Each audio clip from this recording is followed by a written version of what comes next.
Colombian National Registrar's Office warns of the low number of registered electoral witnesses for the presidential elections of May 29th.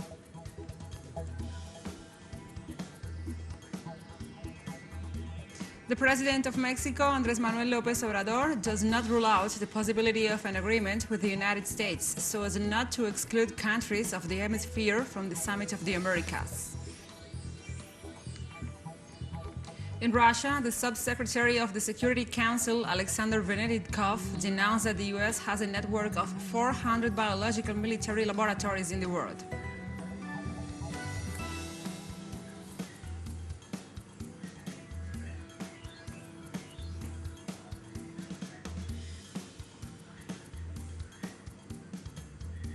Hello, welcome to From the South. I'm your anchor, Gladys Quesada, from the teleSUR studios in Caracas, Venezuela. We begin with the news. Stay with us.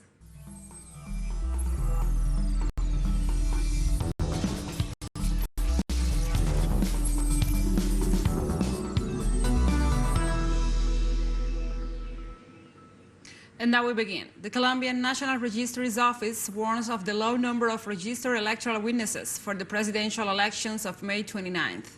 11 days left for the elections, the political campaigns have only registered a little over 1,000 electoral witnesses since the process began last April 29th, so the National Registry has extended the deadline for the political groups to present their witnesses to a more than 100,000 voting tables to be set up.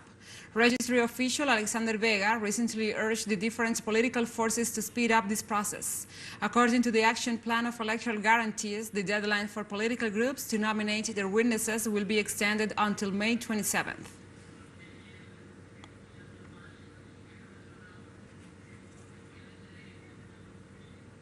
In Colombia, the Electoral Observation Mission calls on to the citizens to denounce any irregularity related to vote buying for the upcoming presidential elections to be held on May 29th. In a communique, the Electoral Observation Mission spoke against gifts given by some companies and political groups for supporting specific candidates.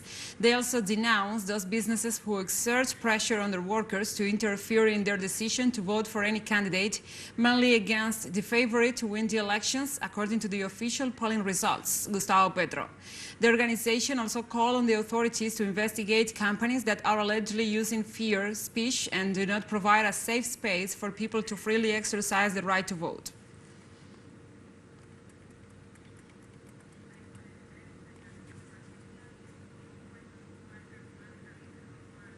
In Colombia, presidential candidates continue campaigning and rallying their potential voters.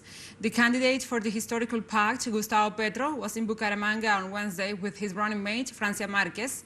There he made a promise to protect the water and the Santurban Prairie, and he said that his administration will ban fracking. This Thursday, Petro will travel to the city of Cali to meet with his followers.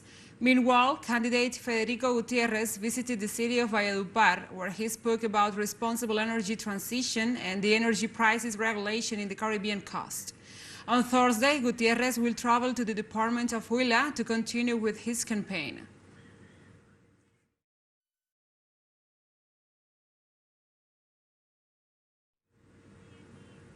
Guatemala's indigenous authorities are advancing in a new day of protest in rejection of Bill 5923, which in their opinion threatens the country's heritage and historical sites. During the day, ancestral groups emphasized that the 5923 law initiative seeks to privatize patrimonial assets, and the recent law approved by the Congress of the Republic. They also demanded that President Alejandro Giammattei revoke his decision to keep Consuelo Porras for 4 more years as the head of the public ministry. Likewise, indigenous groups call on all communities to mobilize against the reforms of the law.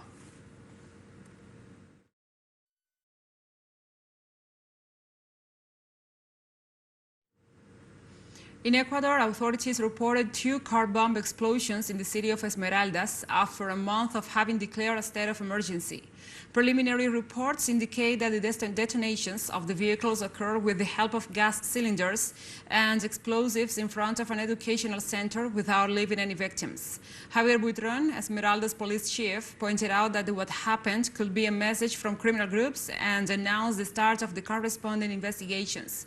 The state of emergency for 60 days, decreed by the President Guillermo Lasso, came into force on 30th April in the provinces of Esmeraldas, Guayas, and Manabí due to the increase in violence and felonies.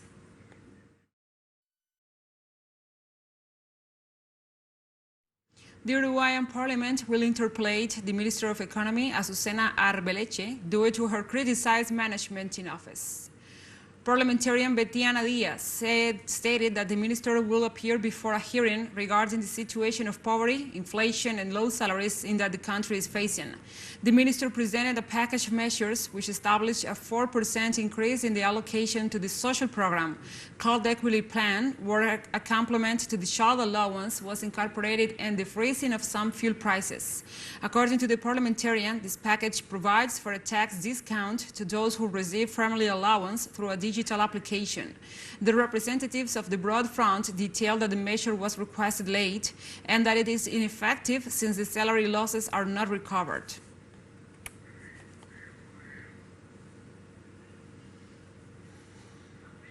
An increase of power failures affects the Dominican Republic on Thursday as a result of energy deficits in the country's national energy system. The coordinating authority of the nation's interconnected electric system indicated that an interruption in one of its plants affected at least 20 circuits of the 3 existing distribution companies. Residents of eastern Santo Domingo and other territories expressed their indignation and reported that they remained without power for 6 to 8 hours. The Energy Institute of Santo Domingo's Autonomous University denounced that in the middle of these failures, the lowest income customers have their electricity tariffs increased by 36%.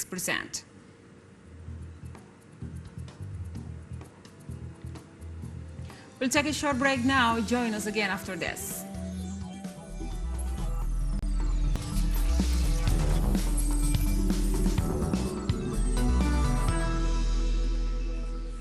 Welcome back.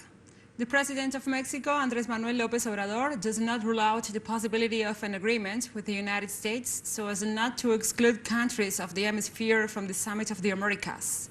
During his morning conference, the Mexican president informed that there is still no formal response from the United States regarding the request to include all of the countries of the continent in the summit.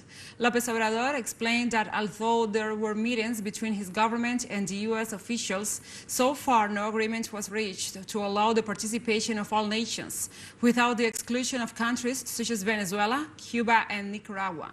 However, López Obrador expressed his confidence that the U.S. counterpart, Joe Biden, will be able to change his foreign policy with respect to Latin American countries.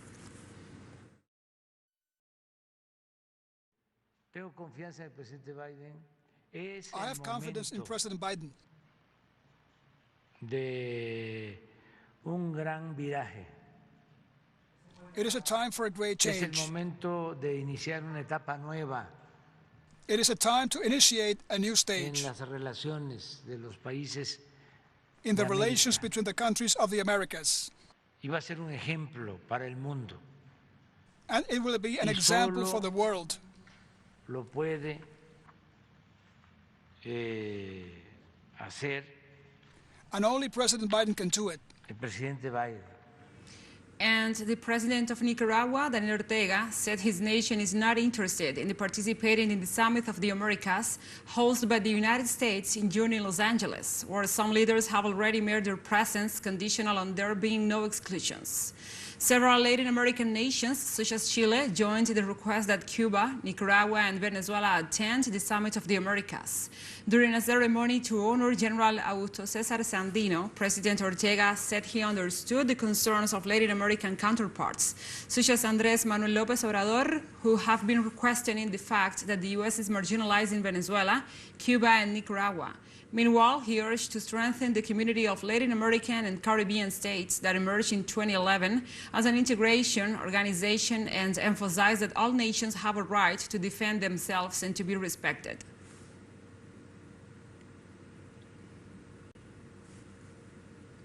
Chinese President Xi Jinping on Thursday called on BRICS countries to promote peace and development and strengthen solidarity and cooperation to contribute more to the lofty vision of building a community with a shared future for mankind. Xi made a statement in a video address at the opening session of the BRICS Foreign Ministers meeting. The Chinese head of state noted that currently the impacts of major changes and a pandemic unseen in a century are being combined, and factors of instability, uncertainty, and insecurity are increasing in the international situation. Xi Jinping stressed that both history and reality tell people that seeking one's own security at the expense of the others will only create new tensions and risks.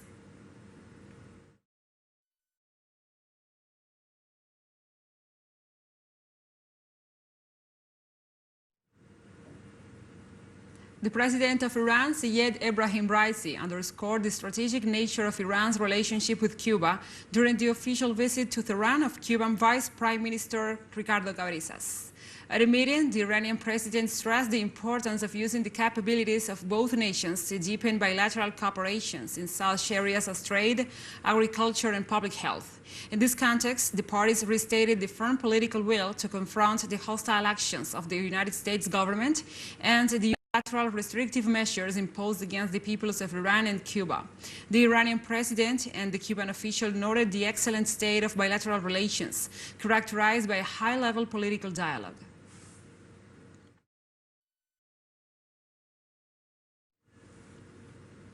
In Togo, the government has reported a terrorist attack which claimed the lives of 15 assailants and 8 soldiers.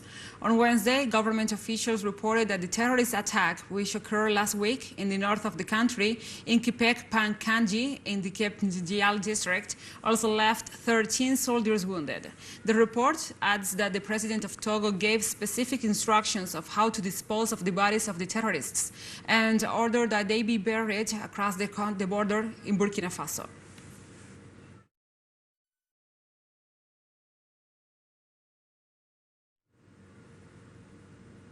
Student protesters clashed with police in Sri Lanka's capital, Colombo, on Thursday, as thousands took to the streets to demand the president's resignation and the new prime minister.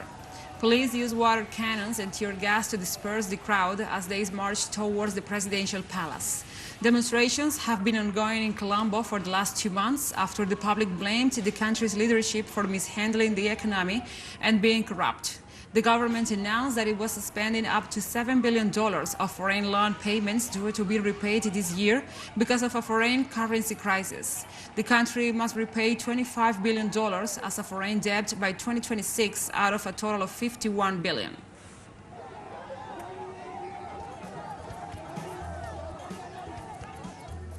And we have more news coming up after a final short break, so stay with us.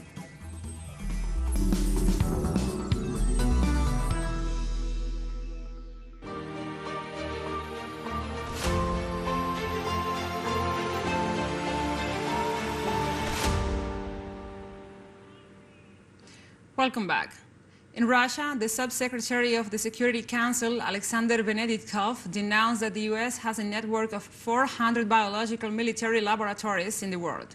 Security authorities in Moscow detailed that Al-Nazi research on medicine and biological weapons are in the hands of the United States. They also assured that the biological laboratories, which were closed, are reinstalled by Washington on a global scale to work to the detriment of humanity. On March 26, Moscow revealed new facts about Washington's involvement in biological laboratories in Ukraine.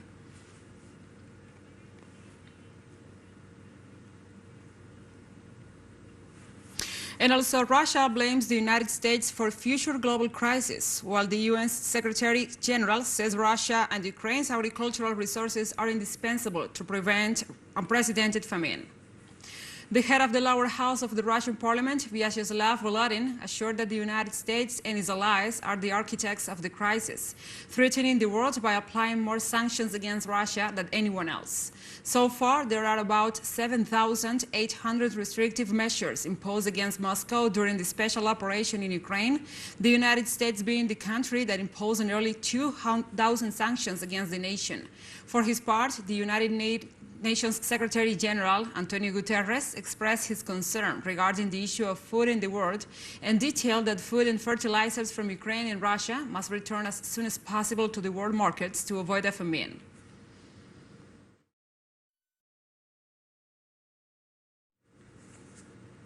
On Thursday morning, the Russian Defense Ministry reported that another 771 fighters of the Azov battalion surrendered in Mariupol in the last 24 hours.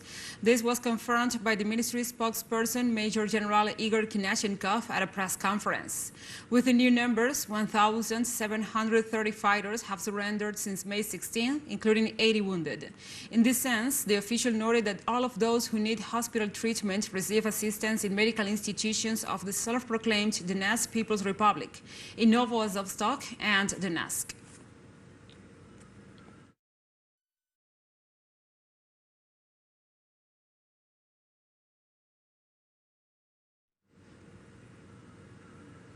And oil production is increasing in Russia after the industry suffered a shock in March and April, and further recovery is expected, Russian Deputy Prime Minister Alexander Novak said on Thursday. The situation is quite stable. Yes, in March, April, as a result of the shock, we received a slight decrease in oil production and oil refining. In figures, this was expressed in approximately 10 to 14%.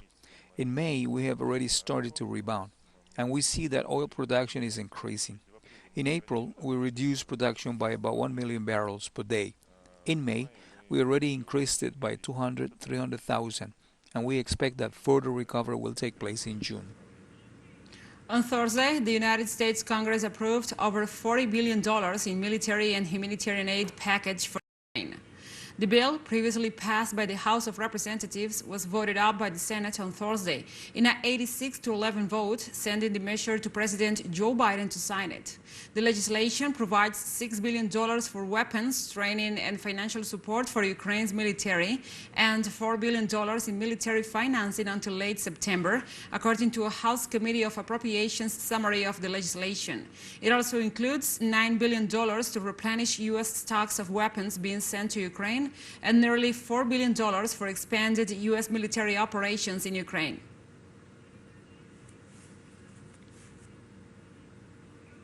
Croatian President Zoran Milanovic said that he will instruct the country's permanent representative to North Atlantic Treaty Organization, Ambassador Mario Nobilo, to vote against the admission of Finland and Sweden to the alliance.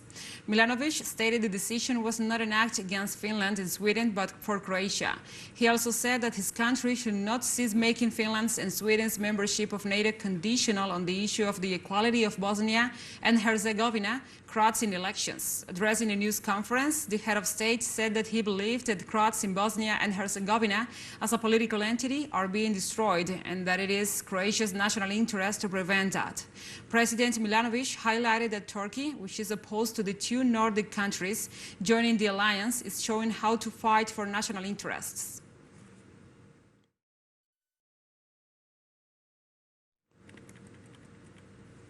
German Chancellor Olaf Scholz said that there will be no shortcuts for Ukraine to join the European Union as a duty of justice for the 6 countries of the Western Balkans, which for years have insisted on their integration into the Union. The fact that there are no shortcuts on the way into the EU is also a duty of fairness to the 6 Western Balkan countries. For years, they have undertaken intensive reforms and prepared themselves to be members.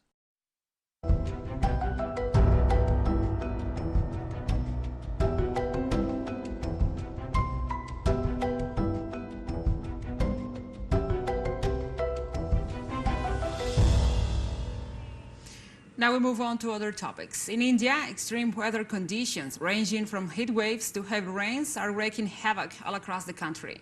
At least 10 people, including a 4-year-old child, have died in floods and landslides in this week after the unusually heavy rains in several parts of India. A seasonally unusual deluge ahead of the annual monsoon season in the southeastern state of Assam left at least 8 people dead and over 400,000 displaced as of Wednesday.